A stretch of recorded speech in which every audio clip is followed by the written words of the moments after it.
It wasn't easy to learn. It's a new science. It's totally different from civil engineering. Then I got a very good support from my superior in coastal engineering, and the University of New South Wales in Australia, they have accepted me from the higher diploma because they have the credit hours, which is equivalent to bachelor, and they said you can continue.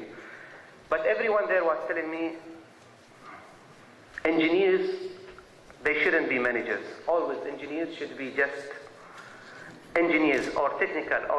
That's why I have joined for the engineering management. I said, then let me have some management skills. Maybe that's right.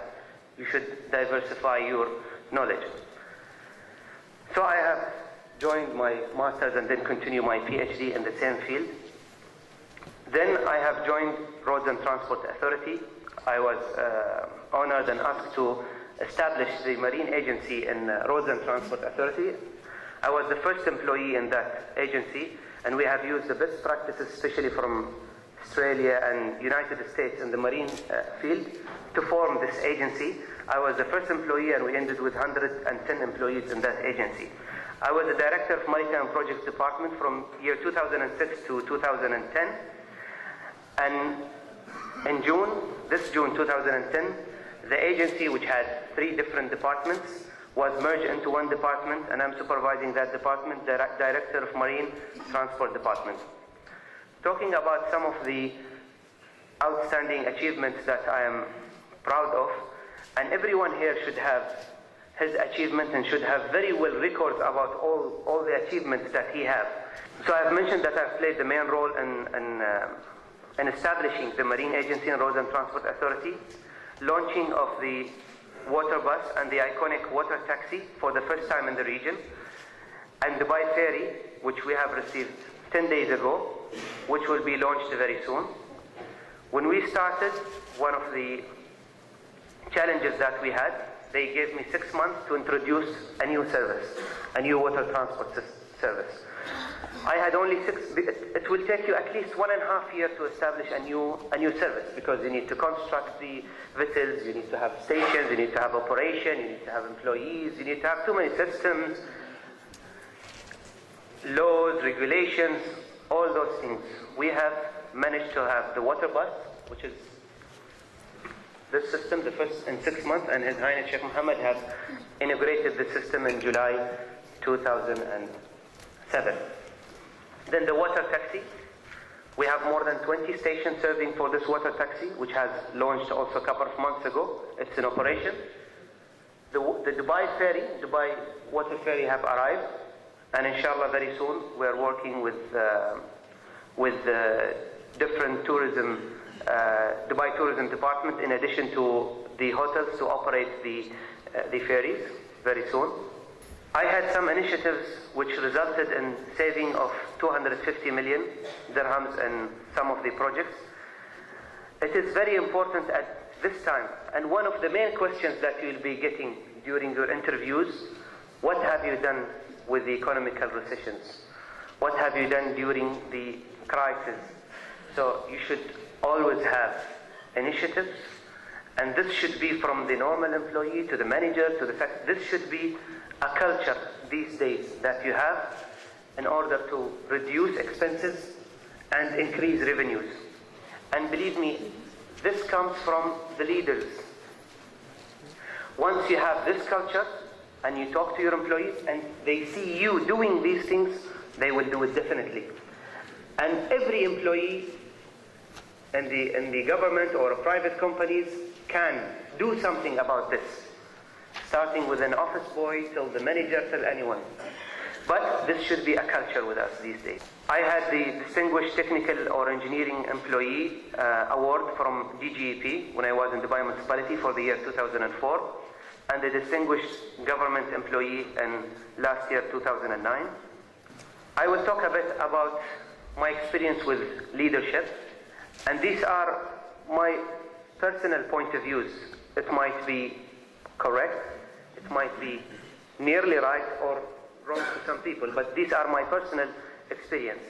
So please, you feel free to evaluate it between you and yourself. It is very important to balance between the strategic direction and operational requirements. Most of us, we start as junior employees, and then we get escalated in our duties, and we have more responsibilities, more duties during our work. But unfortunately, some people, they continue on that operational mind. Even when they are managers or directors or CEOs, they still do operational work.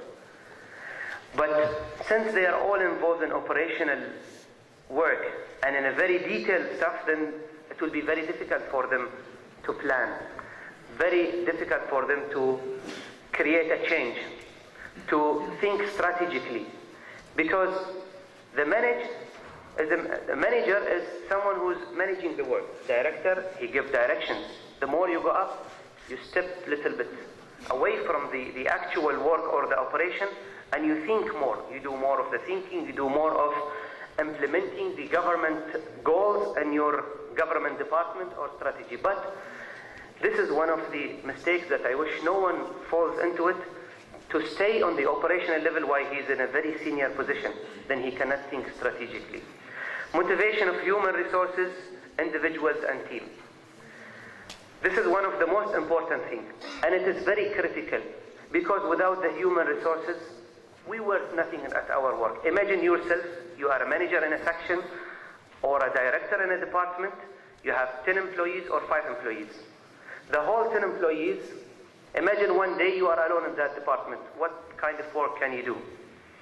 But if you keep motivating them, giving them incentives, it is not always about money, it is not always, but sometimes a single word, thank you, well done, you have done great, it does not cost you anything.